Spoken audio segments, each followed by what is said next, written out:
Halo teman-teman, welcome back to my YouTube channel. Hari ini aku di tempat yang baru dengan suasana baru. Semoga kalian suka ya. Apa kabar kalian hari ini? Semoga kalian semua baik-baik aja.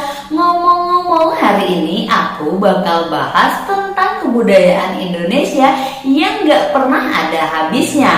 Kalau ditanya, Kak, kenapa sih kok bahas tentang kebudayaan dan kesenian Indonesia terus? Itu karena aku sebagai generasi penerus bangsa mempunyai kewajiban untuk ikut melestarikan kebudayaan Indonesia. Oke, kalau gitu kita mulai aja ya. Tapi seperti biasa, sebelum itu jangan lupa subscribe dan nyalakan tombol loncengnya. Sekarang kalian semua duduk selonjoran, siapin omelet sosis keju, es mango float, mie ayam kota, dan kita mulai. Intro.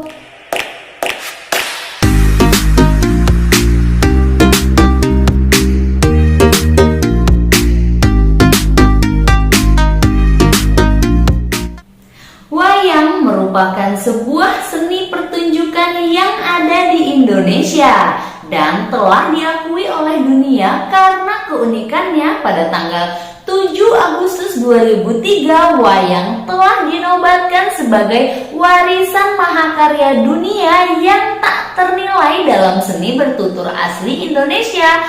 Pertunjukan wayang sendiri banyak digemari oleh semua kalangan masyarakat. Bukan hanya di Jawa saja, wayang sudah banyak ditampilkan di acara-acara sakral di seluruh dunia. Wayang hadir sejak 1500 tahun sebelum Masehi. Anyway, perlu kalian tahu wayang terlahir di masa silam dari nenek moyang suku Jawa. Pada saat itu wayang hanya diperkirakan terbuat dari rumput yang diikat dan bentuknya masih sangat sederhana. Wayang biasanya dimainkan untuk ritual pemujaan nenek moyang dalam upacara suku Jawa. Makin penasaran sama wayang? Ayo kita bahas sejarah wayang kulit di Indonesia. Wayang kulit adalah seni tradisional Indonesia yang berkembang di wilayah Jawa.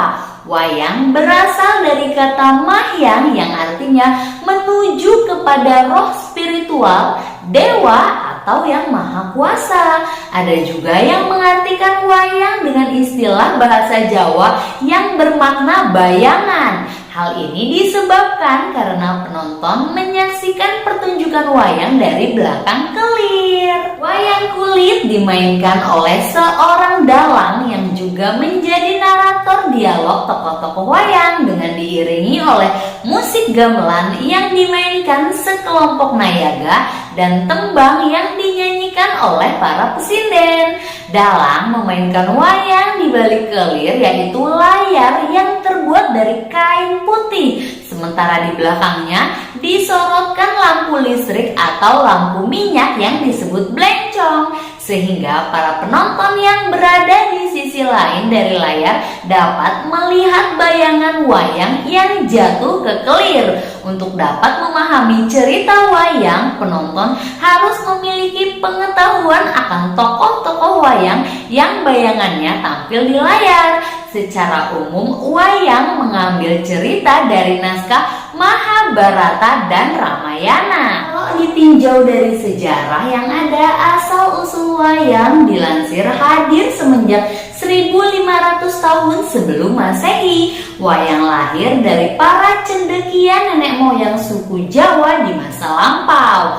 Nah, dulu itu wayang dia menggunakan rerumputan yang diikat sehingga bentuknya masih sangat sederhana. Wayang dimainkan dalam ritual pemujaan roh nenek moyang dan dalam upacara-upacara adat di Pulau Jawa. Pada periode selanjutnya, penggunaan bahan-bahan lain seperti kulit binatang buruan atau kulit kayu mulai dikenal dalam pembuatan wayang. Adapun wayang kulit tertua yang pernah ditemukan diperkirakan berasal dari abad kedua Masehi. Perkembangan wayang terus terjadi, cerita-cerita yang dimainkan pun kian berkembang. Adapun masuknya agama Hindu di Indonesia telah menambah hasanah kisah-kisah yang dimainkan dalam pertunjukan wayang. Kisah Mahabharata dan Ramayana dua contoh kisah yang menjadi favorit pada zaman Hindu-Buddha di masa itu. Kedua epik ini dinilai lebih menarik dan memiliki kesinambungan cerita yang unik, sehingga pada abad ke-10 hingga abad ke-15 Masehi, kedua kisah inilah yang justru menjadi cerita utama dalam setiap pertunjukan wayang di Pulau Jawa. Kesukaan masyarakat Jawa pada seni pertunjukan wayang pada masa tersebut juga berpengaruh terhadap proses penyebaran agama Islam di tanah Jawa.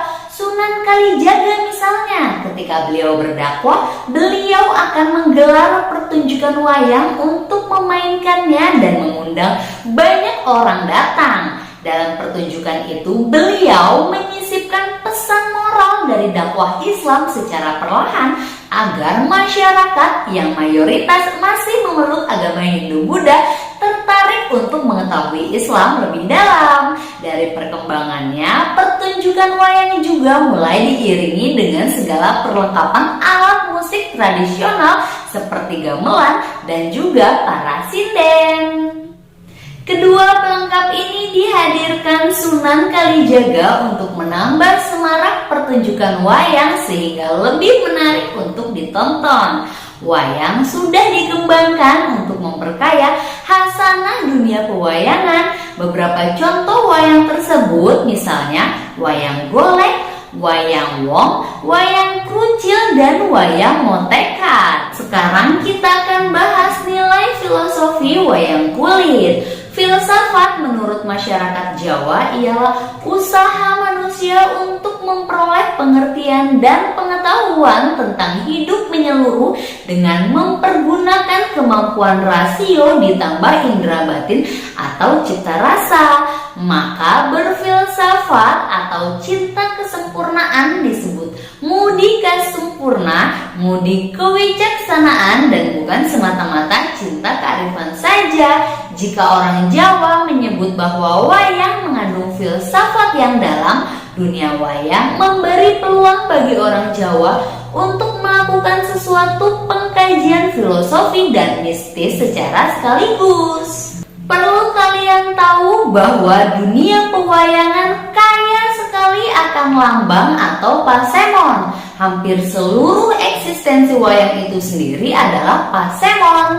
Pergelaran wayang kulit senantiasa terdiri dari beberapa bagian atau adegan yang saling bertalian antara satu dengan yang lainnya. Tiap-tiap bagian melambangkan fase atau tingkat tertentu dari kehidupan manusia. Bagian-bagian tersebut antara lain yang pertama, jejer dalam adegan pertama melambangkan kelahiran bayi dari kandungan ibu di atas dunia, serta perkembangan masa kanak-kanak sampai meningkat hingga dewasa. Yang kedua, perang gagal melambangkan perjuangan manusia muda untuk melepaskan diri dari kesulitan serta penghalang dalam perkembangan hidupnya. Yang ketiga, perang kembang melambangkan peperangan di antara yang baik dengan yang buruk dan akhirnya tentu saja dimenangkan oleh pihak yang baik. Perang kembang berlangsung setelah lepas tengah malam. Artinya filosofi yaitu setelah orang mengakhiri masa muda sampailah pada masa dewasa. Lanjut yang keempat, perang berubuh melambangkan kehidupan manusia yang akhirnya mencapai kebahagiaan hidup hingga penentuan jati diri. Yang terakhir yang kelima, tancep kayon melambangkan berakhirnya kehidupan. Artinya pada akhirnya manusia mati kembali ke alam baka menghadap Tuhan yang Maha Kuasa. Namun di masa sekarang, ketertarikan anak muda akan kesenian wayang kulit bisa dinilai sangat rendah mengingat banyaknya permainan berbasis teknologi yang mereka gemari. Meski begitu, masih banyak juga loh orang tua yang dengan aktif mengajarkan anaknya untuk mengapresiasi salah satu karya seni tradisional Indonesia ini. Dan hal tersebut dibutuhkan untuk memajukan wayang kulit di masa yang akan datang. Baiklah, itulah tadi sejarah wayang kulit di Indonesia. Pada era yang sekarang, pemahaman tentang wayang juga perlu dikaji melalui budaya, bahwa orang dapat memahami wayang ialah orang yang mampu berbahasa Jawa dengan baik. Di era yang global ini, fungsi dan peranan wayang sudah jauh berbeda dengan masa dulu, karena pada masa sekarang wayang digunakan sebagai media hiburan yang cukup mengasyikan, dan hal itu bisa kita lihat di televisi maupun lainnya. Fungsi wayang yang sesungguhnya sebagai pelestari budaya lokal khususnya Jawa dijadikan budaya nasional karena nilai-nilai yang terkandung dalam wayang sangatlah kompleks, menyangkut agama, akhlak, dan sebagainya.